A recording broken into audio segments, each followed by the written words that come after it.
Join me for the Pledge of Allegiance. Pledge allegiance to the flag of the United States of America and to the republic for which it stands, one nation, under God, indivisible, with liberty and justice for all. Thank you. Okay, we do have a quorum.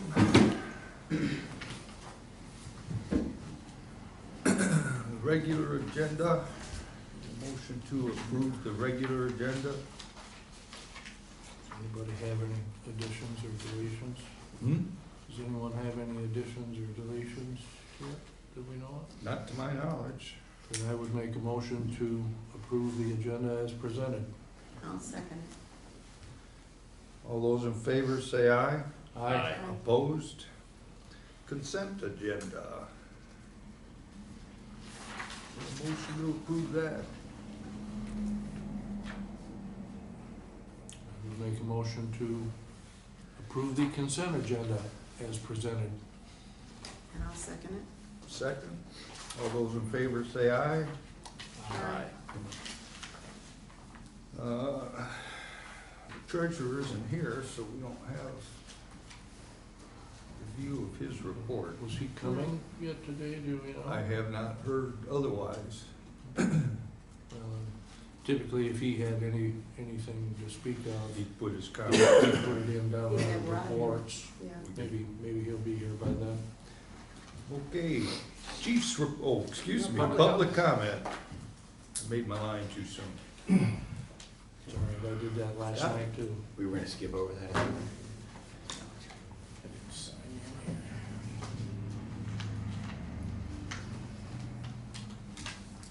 Good morning. 2 years ago, I participated in a disciplinary hearing assisting Derek Klink with the accusations made by the chief that threatened both his livelihood and his career. Chief Payer had brought charges to the CAFA board on 3 separate issues, and a hearing took place in February 2014. During the hearing, Derek was both attacked on a personal level, but also accused of actions on a professional level. After 2 days of hearing, Derek was exonerated on all charges. There was conclusive proof that the accusations were either false or had been made up. The CAFA board at that time felt that despite the findings, that Derek should be reprimanded for conduct unbecoming an officer, and both demoted him and took away his captain's pay. Derek objected to the demotion, but accepted his fate and went about his business these past 2 years. Prior to the disciplinary hearings, the Chelsea Standard printed an uncomplimentary piece on Derek, raising issues that were both private and heretofore contained only in a file that was made only available to board members at a closed session. Someone had leaked the file to the press. During an investigation by the sheriff's office, all members were asked about the leaked file. Chief Payer once again denied having leaked the file. Fast forwarding today, we most recently hear from a Sun-Times article that a secret recording has been found and that through FOIA regulations, the detective notes have been obtained, and there's a significant new light on this situation.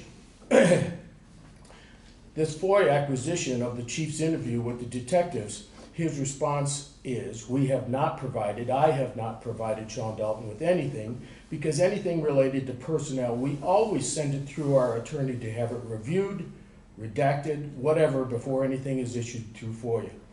The chief then continues, from our standpoint, that's the thing that we've been accused of, this. I don't provide anything to anybody. I've been doing this a long time, and there's a right way and a wrong way to do things. And releasing personnel information is not an appropriate act. It's an illegal act, and I don't do illegal things, end quote. In January, Chair Mr. Osborne was notified that there was now an audio that contradicted all this. Derek and his attorney briefly were able to address the board, and since that time the article was released where the detective explains that reopening the file in the audio does implicate Chief Payer, but that in their legal world, that does not constitute something high enough to bring charges. My question today is, it's become very clear that the chief leaked the private file. That's brought out in the article in the newspaper. It's become very clear that the chief manufactured the allegations of wrongdoings against Derek Klink. And it's become very clear that the intentions of the chief's actions were to deny him his rights to form a union. It has become very clear that the disciplinary charges against Derek were trumped up by the chief. And it's also become very clear from the article, from the above, that are in direct violation of the chief's contract, direct violation of an investigation, and embarrassment to both this board and the community. I'm wondering why this board has not taken the necessary steps to suspend the chief, as they did Derek Klink, until this investigation is complete. And I'd like to know when the board plans on initiating a complete investigation into this matter. Thank you. Thank you for your comment. Thank you. Any other comments? Ian Ballard, local 1889 president, firefighter, CAFA. I had some comments regarding a layoff notice I received on March 1st, 2016. Chief Pear brought in a layoff notice to me about 8 o'clock in the morning.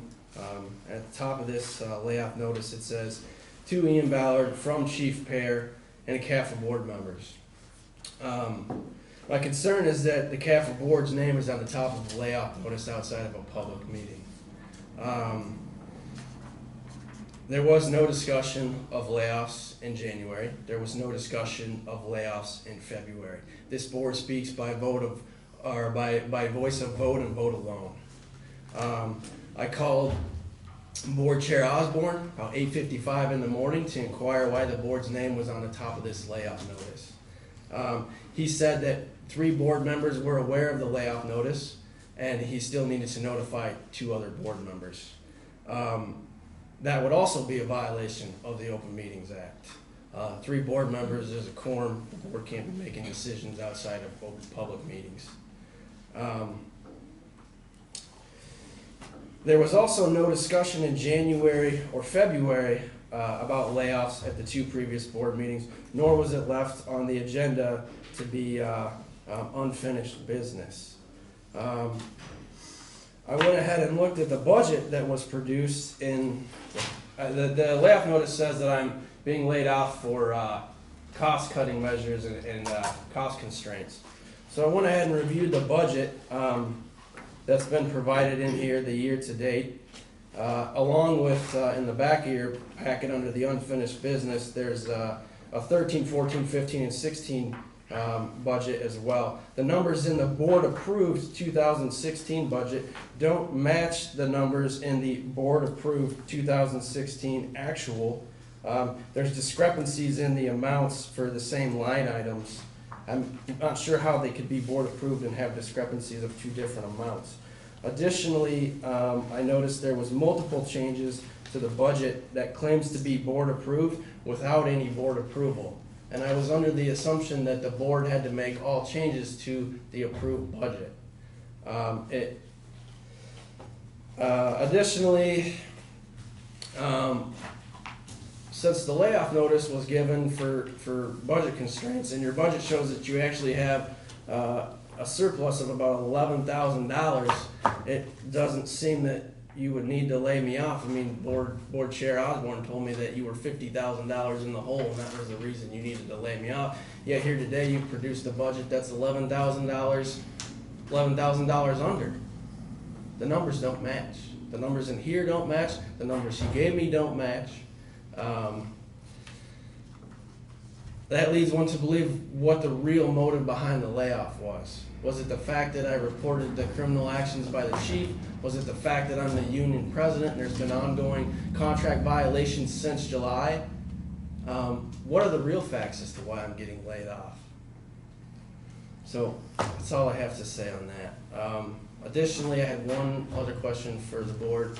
I was looking in the bylaws and the articles of incorporation. I went back and checked all of the minutes in 14 and 15, and I noticed that Board Chair Osborne's term is a 23-month term. Board Chair Osborne was appointed to this board on December 17, 2013.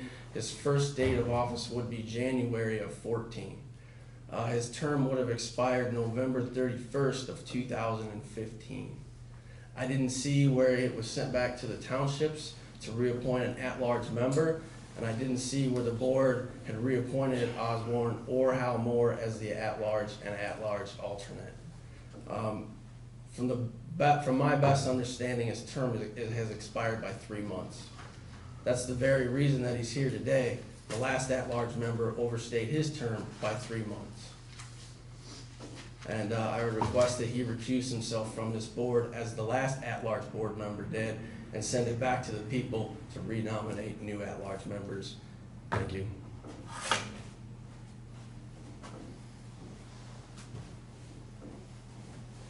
Any other comments? Thank you, Ian. Chief's report. This past month, Supervisor Mark Keyser provided us information on a Safe Community grant that Enbridge offers. So I wrote a grant after getting that information, sent it to Enbridge, and the foundation, or the reason I used was, one of the reasons was the pipeline incident in Linden Township, along with the other obvious kinds of activities that we would use for fire suppression, locating down firefighters and victims inside, looking for hidden fire, things like that. The grant request was for $9,000.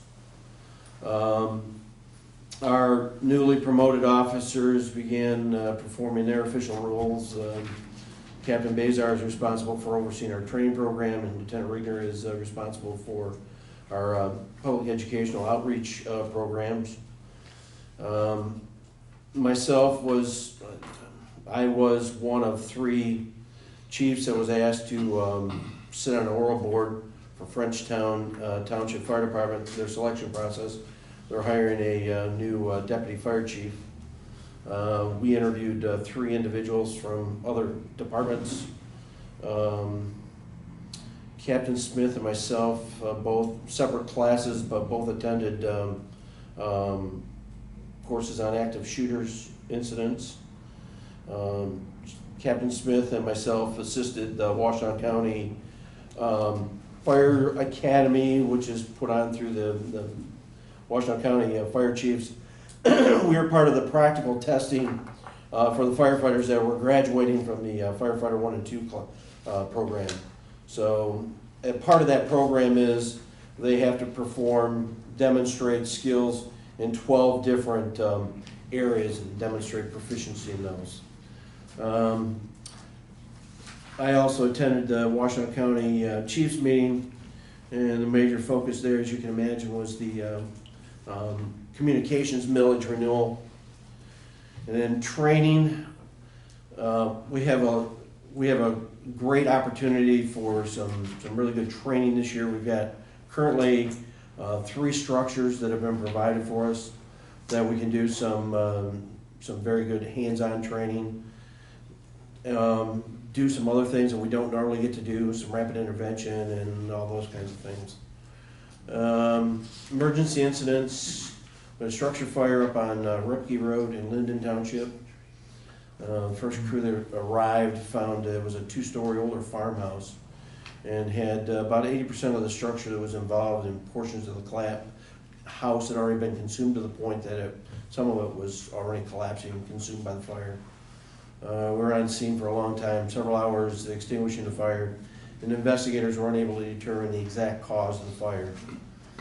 Also later in that shift, they also had a structure fire, came in as a structure fire at the Chelsea Hospital, and it was in the laundry room, and it was a container of towels. They believe that it was a spontaneous ignition that caused that. We also, on the 20th, had a large grass fire out on Kilmer Road. It was in largely swampy area, which was very difficult to get trucks to. There was a lot of handwork, and we used ATV units and things like that to extinguish. And also we had a couple days where we had some snowy, slippery weather, and that resulted in several major, no real injuries, but multi-vehicle crashes out of 94. Typically the most common is everything west of 52. So that's my... Any questions for the chief?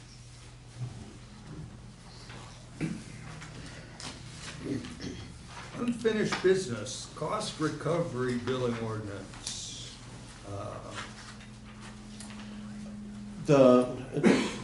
Rod Branham dropped off Sylvan's to us. And we just need to get everybody else's, so we can put it in the file, so we have it for billing purposes is You all. just need to have. I've already Right, we sent need, it. yes. And I said, we have Sylvan's, so. What about Lima's? Don't have Lyman, I don't have Linden's yet. I know they were in a 30-day, Yeah, but they're done. We have to wait, it's done, In the process. but you have to Right. wait 30 days after publishing before it can right. supersede Yes. the old one.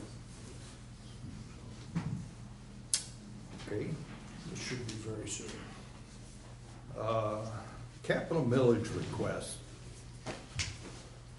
There's been some discussion about, well, the chief brought up whether it would be better to, if we do feel we need to have an increase, would it be better to go for a millage increase as opposed to a capital addition?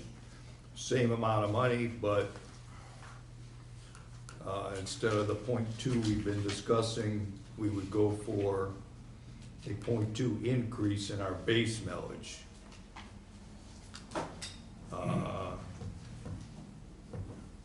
Comments? That would mean waiting 2 years. When we did the last millage, we went a year ahead of time, just in case it failed. Right. And so the only thought that I have was if we go try to do a capital millage now, being so close to our operations millage, it may be better if we just take and what Rod and I did the last time was we put together a plan of what we projected our needs were financially and what the tax dollars, the revenue generated would look like. And we kind of use that as a basis moving forward. And I thought maybe that would probably be the better idea if we determined what the vision, what the plan is moving forward, and look at what the realistic, millage rate would be, and then use that and move forward with just one millage rather than trying to, piecemeal, I guess. The other issue was, two of the townships are really opposed to, going after and doing a capital millage as well, so I thought maybe that might be a better solution. You in favor of increasing the millage? I think you said 2018 is when it would, Yes. is when it would be due. I think that makes more sense. The chief and I discussed this year, one lease payment went away for trucks, so that helps our situation. And, and then compared to last year, we're not gonna have the Lima Township expenses, and we should start seeing the credit, the benefit of that. So I think we could be good for a while if our legal expenses don't. Basically us, looking to yeah. wait till 2018 then?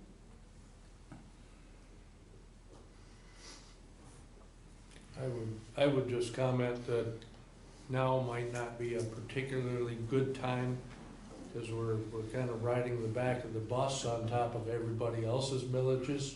And I think you'll find most of the taxpayers at the moment are just about millaged out. It's everybody and their brother's come knocking on the door, and that's gonna happen throughout the course of the entire summer. So I don't think the timing would be good for us at the moment. if we suffer through the year and see where we're at, even in 2017, and find a dire necessity, then perhaps that would be the time to take action, or wait until 2018. But I don't think this year would be appropriate. I guess my only concern is on the capital side of it, in order to, Chief has mentioned many times, we need air packs, we need them bad, we need them now. We're facing a layoff to help cover that cost.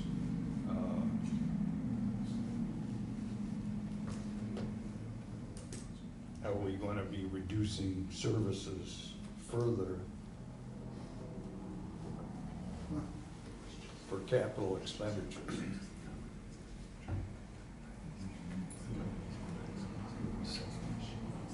But One thing that it just occurred to me, listening to the budget conversation and just going through the budget, was that almost, when it turned, the budget and the millage should almost be integrated. And our view should not be simply the next 12 months. The budget, maybe we need to, and I'm ignorant of the budgeting process here, so I'm not casting it doubt, but it seems like we would need a 3-year view, just as part of the process, so that we're not in a kind of reactive mode. Because it's easy to over-respond or under-respond to whatever the chief or what anybody in particular might say. But if we kind of have a process that we're taking a little bit longer view, it might take a little bit of the pressure off. Anyway, so if 2018 is like, a target, maybe not the target, but a target, how do we go about positioning the budgeting for 2016 and 2017 to create confidence in the community for 2018? Because people are strapped. Yeah. We're gonna have to communicate like a really long, solid front. And maybe a little positive PR for the budgeting process would be good. some good PR would be nice. Yeah. This is kind of what we did last time, Brian. Okay, We gotcha. took, and we tried to, Silly. project out to, so that's kind of what we did, that's what we really Gotcha. need to do again, so. Okay. That's, Awesome, I'd love to see that. I guess I'm in consensus. I would rather wait till 2018, and I agree a lot with what Pete had to say. We need to look further out. I realize we all think we're somewhat strapped, or are somewhat strapped at the moment. But I agree with Pete that we need to have, it needs to be justifiable. Mhm. Oh, definitely. If you can show a little longer term situation where, unfortunately, we had to lay off a firefighter, we're not able to keep up with the overtime. Here's our truck expenses, here's what we need for air packs, hoses, da-da-da-da-da, Mhm. and we don't have the money to do it. I mean, that at least shows people that if you really desire to have the same services that we were Mhm. able to provide in the past, we're gonna have additional funding.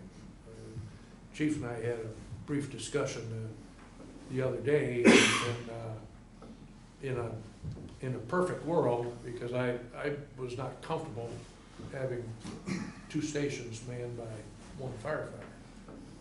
In a perfect world, it would be ideal to have 3 at both, Mhm.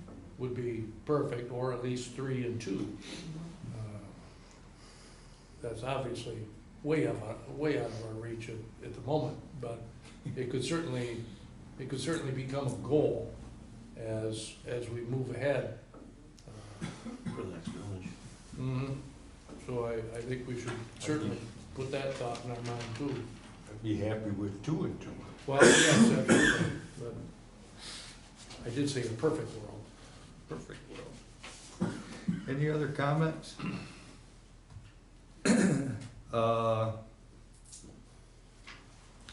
Budget discussion.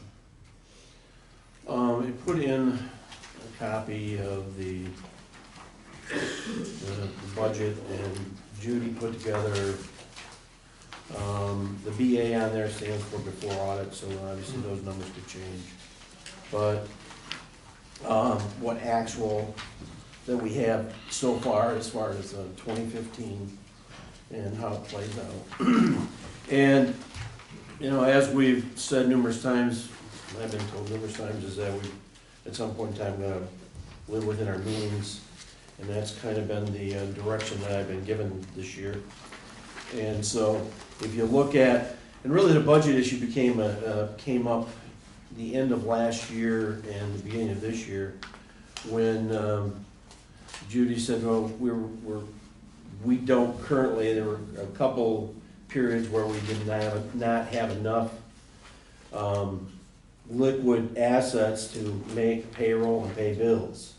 We ended up doing a transfer, but we have never been in a position where we have had to hold one or the other and to make things work. So we started looking at the numbers, and the concern we have is obviously right now is the two, you know, we have 3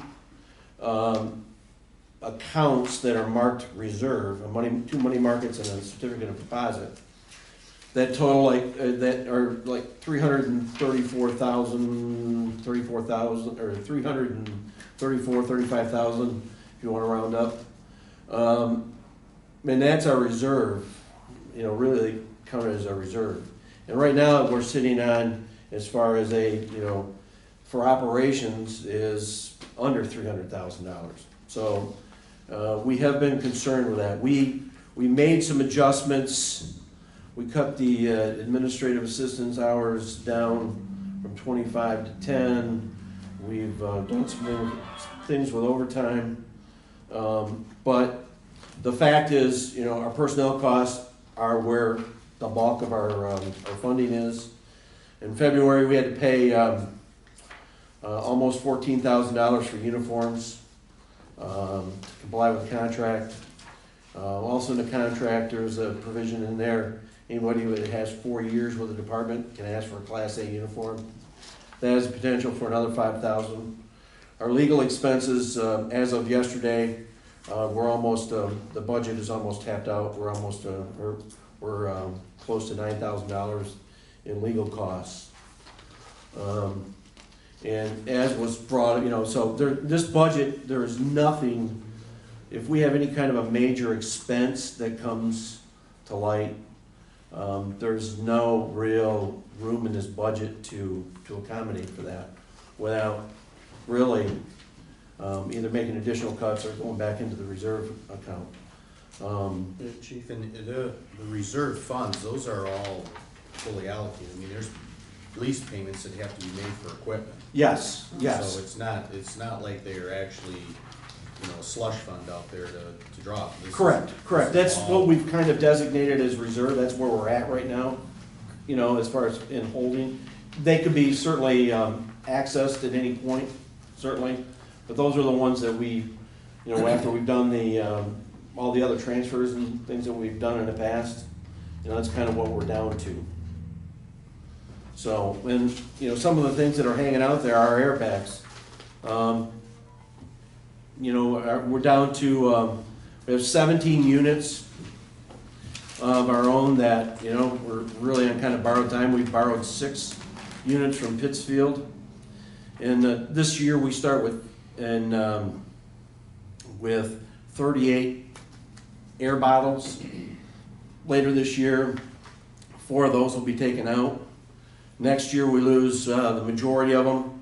And next year we will be left with 19 spare bottles. So we need to replace that. We've got a ventilation system at Station 1 that is been identified as part of an OSHA inspection. If someone was to file a complaint, That's a $25,000 expense. Our apparatus replacement, we have a plan, we're not funding it. We're reaching the point of all of our PPE expiring. That's about 30 sets at $3,500 a set, thereabouts. And we need about $14,000 for hose. So there's needs there that we're currently getting by with, but if we don't monitor this and make adjustments as we go through this year, we can be just like we have been, the past several years, and finding ourselves in a deficit position. And really, our reserve fund is at a point where we can take very many more hits with that. So that's the only reason I bring it up. Can I ask a question? Sure. So we've got the 2016 budget versus actual, Yes. which is potentially really useful.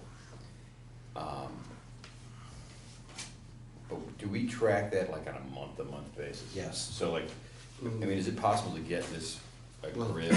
this I'm not budget? sure I understand the question. I mean, we track the, the expenses and the income on a month, but what we don't is, I'm not sure what the right term is for it.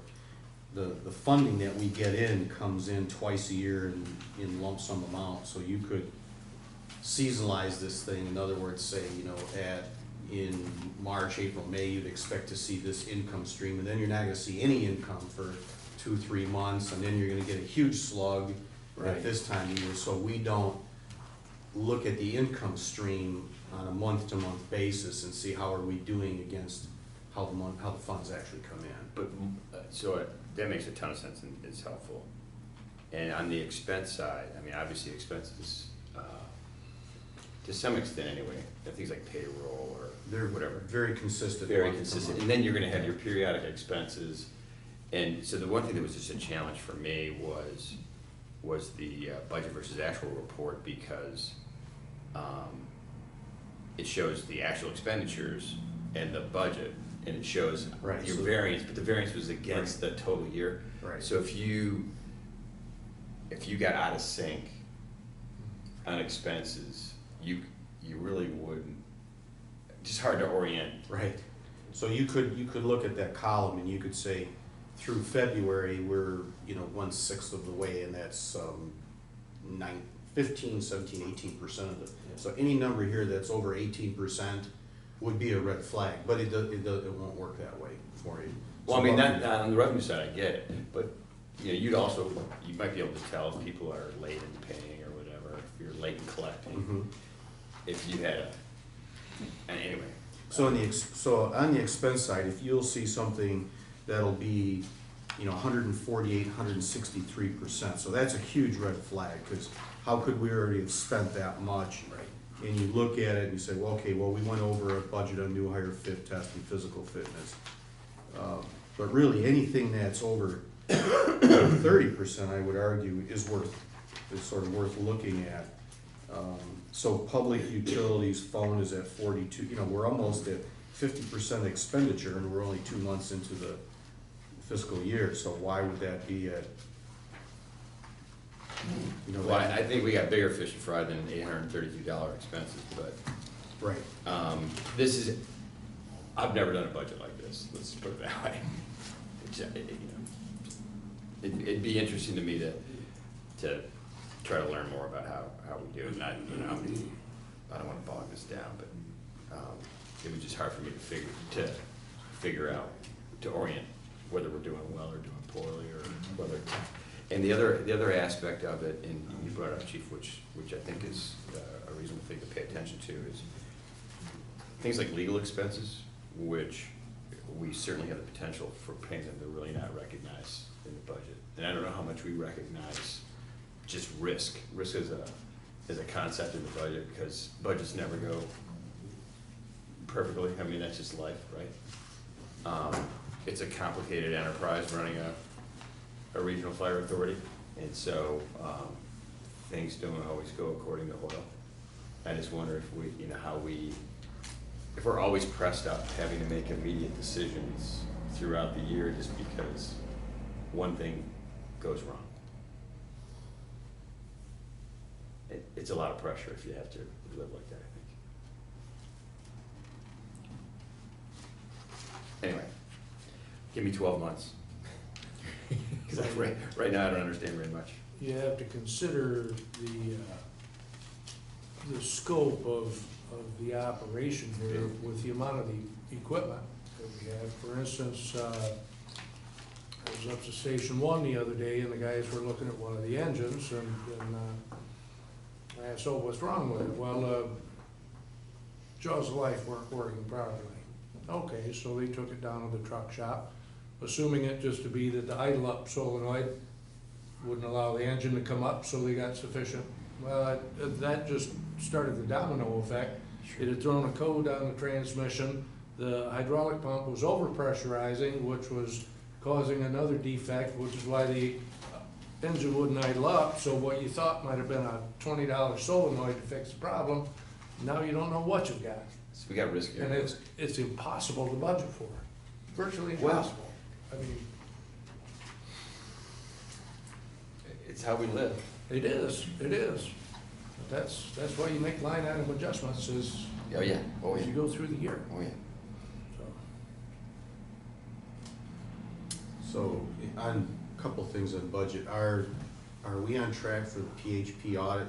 I think we said that it was gonna be our goal to have all paperwork ready for audit by, I don't know if it was beginning of April or end of April, but John Hanford said the information was coming in too late in the audit year. He wanted all that done by, I think it was April 1st. I don't, I believe so, Kurt. Judy and Kim have been working on that.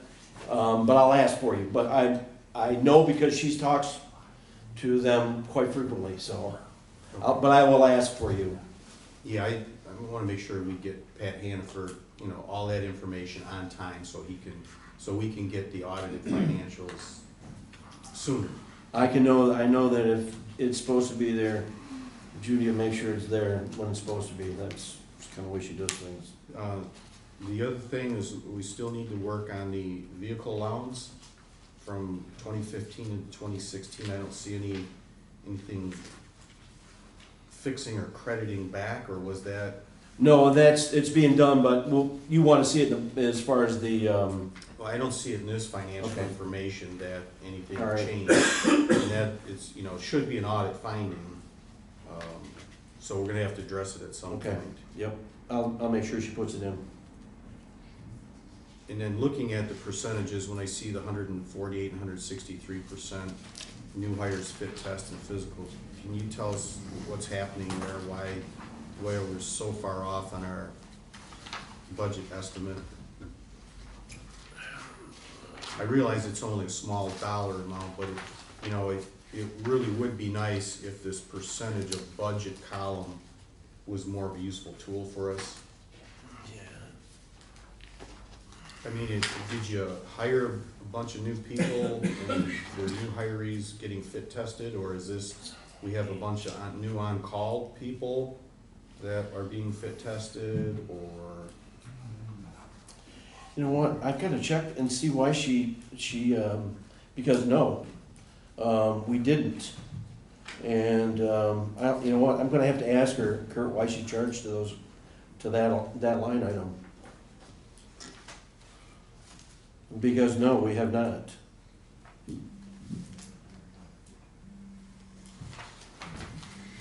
I'll get that information to you. What was the other one? It's right next to it, physical fitness. Physical fitness. Yes, I can tell you why there. With the, when they renewed the,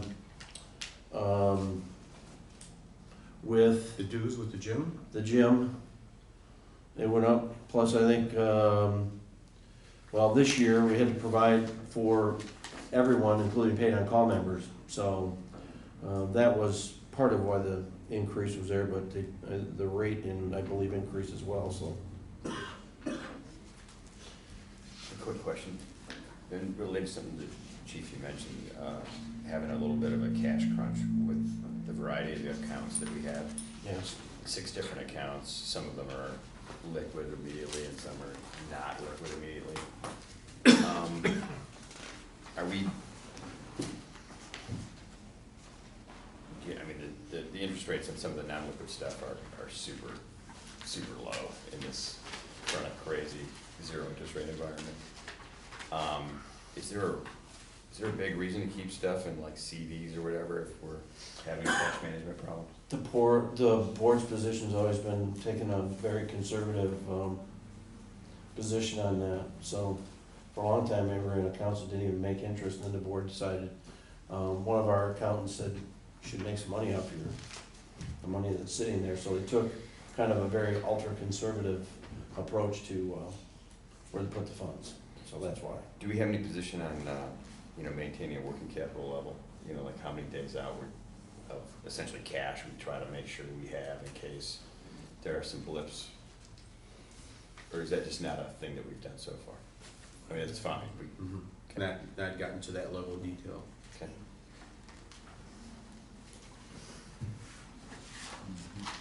On the credit card payments, again, I'm seeing Thompson's, Polly's, Biggie, it's not a lot. I have it highlighted for you. I have it highlighted for you. If it's not yes. contractual, in my opinion. What those were is we did officer testing, and so the chief officers that we brought in, we bought coffee and things like that and took them to lunch. So that's what those expenses are. And the Alltech, that is our time clock system for the department, so that's why that cost is there. And there's a one, not in the credit card, but there's a $47,000 one. That's the payment for the aerial, the ladder truck. So that's in the checking. So Under phones, public utility phone station 1, you are at 42.4% of the budget. yes, I see that. think that's probably a monthly item for phones unless something, we either budgeted incorrectly or the phone, for some reason, the phone bill went up a lot. Looking at basing that coming off the 42.4%, so. Make a note.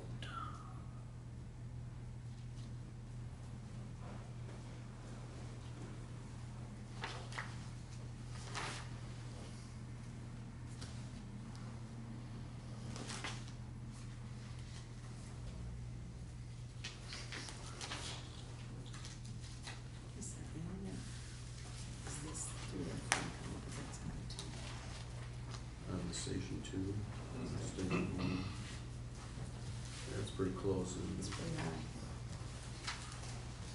Maybe that's part of that same phone coverage. Do you have anything else? I'm all set. Administrative assistant.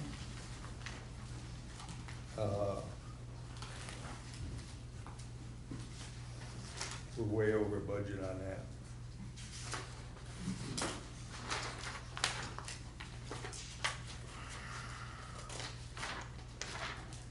We spent 3,000, we should have spent roughly about 1,600.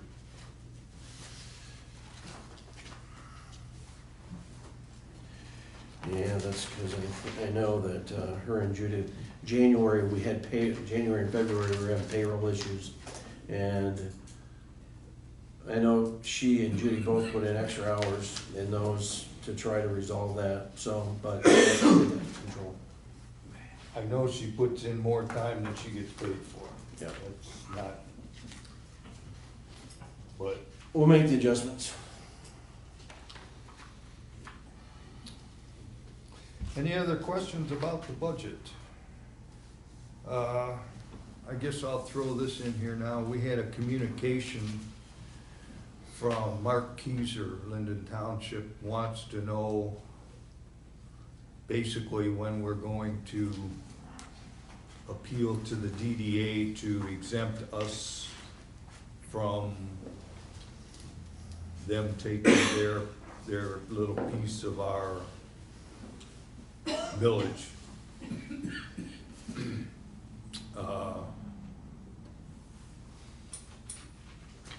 I've put some effort into this, obviously not as much as I need to, been busy.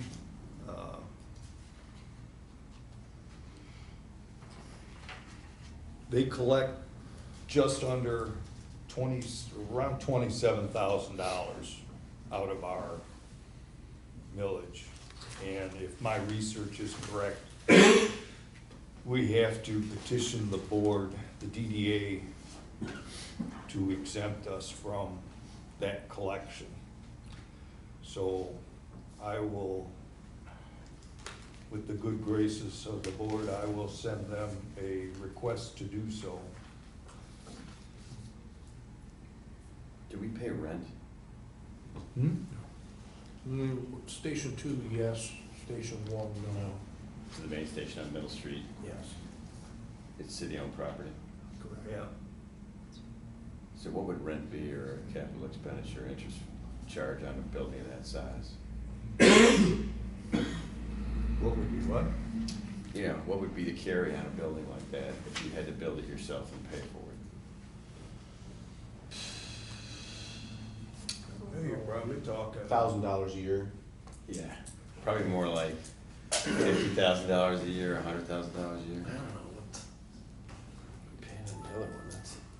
Although we did put nearly, what was it, close to $40,000 into the structure Just. last year, even though it's not ours. We did foundation stabilization and So- concrete jacking and ceiling. So we did turn around and put Yeah, we do quite a bit of- we do the maintenance on quite a it. bit of money back in it. That's good. Yeah. I just think there might be some balance there. There's no problem with asking the DDA. That's correct. Yeah, never hurts to ask. The worst thing you can do is say no. But it is Which a is more expected. involved. Would you like a motion to authorize you to do that? Sure. Okay. I would You know, I would make a motion to authorize Tom Osborne, our chair, to submit documentation to the DDA requesting exemption of fund withdrawal. I for, think it's called TIF funds, I think is what they call it. for any period of time, or? I would say we would want it to be permanent, would you not? In perpetuity? I'm just saying your chances are better if you ask for a year, 1 year relief, and then you can go back every year and ask. versus- Well, let's say 2-year release until we get our Sure. millage. Until our Time to- millage start tying comes to back. millage. Okay. That would be a point a fellow could explain, saying, you know, we just need a little break until we can identify and ask for an upgraded millage perhaps. So, sure, 2 years. I would second that. Moved and seconded to ask the DDA for a 2-year release.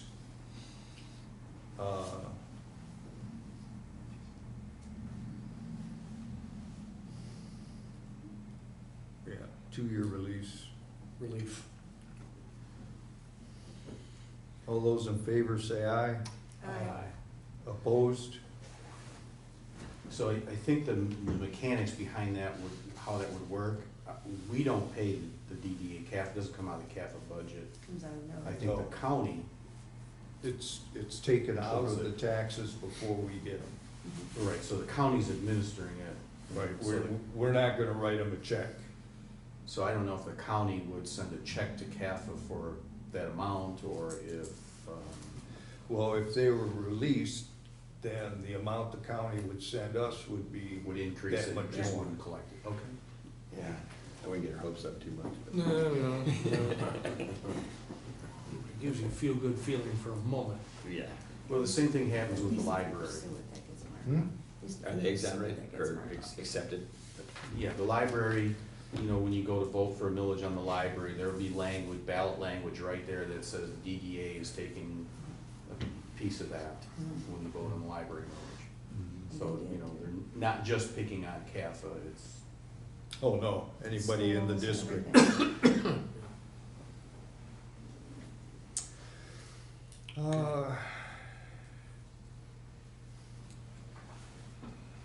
No more budget questions, comments?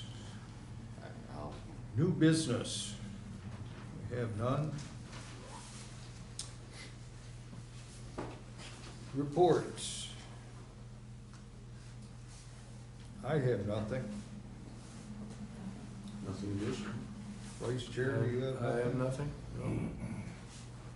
Pete, you have any questions or comments?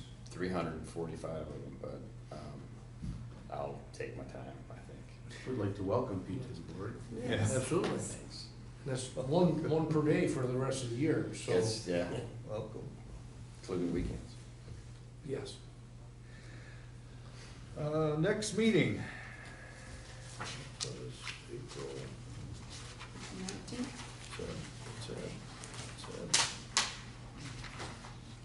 April 19th, 9 a.m. right here at 9 o'clock. So you're gonna go reserve that room? Hmm? Are you gonna go ahead and reserve that room for next month? Because they said, Is that my job?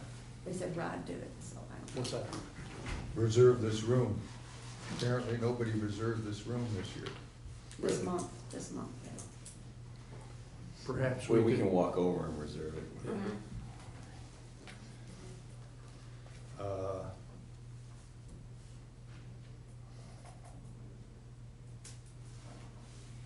You gonna walk over and talk to, I can, if you'd like me to. please? I will. Reserve it? Thank you. Yes, sir. Well, I gotta go over there anyway, because I gotta go talk to Christine. Okay. Because the policeman out here said just come up to this desk out here. And Oh. then reserve it right here. Oh, Okay, at the The police dispatch office? station, yeah. Sweet. Yeah, it's right there. all right, you gonna do that? Sure. Thank you. Absolutely. It'd be terrible if we couldn't have meetings anymore. I know. Final public comment, any public comment? You're up. move we adjourn. I'll second. It's been moved and seconded. Has anybody ever voted against adjourning? Not that I recollect. You still have to ask. All those in favor say aye. Aye. Aye. Opposed? Thank you very much. Sure.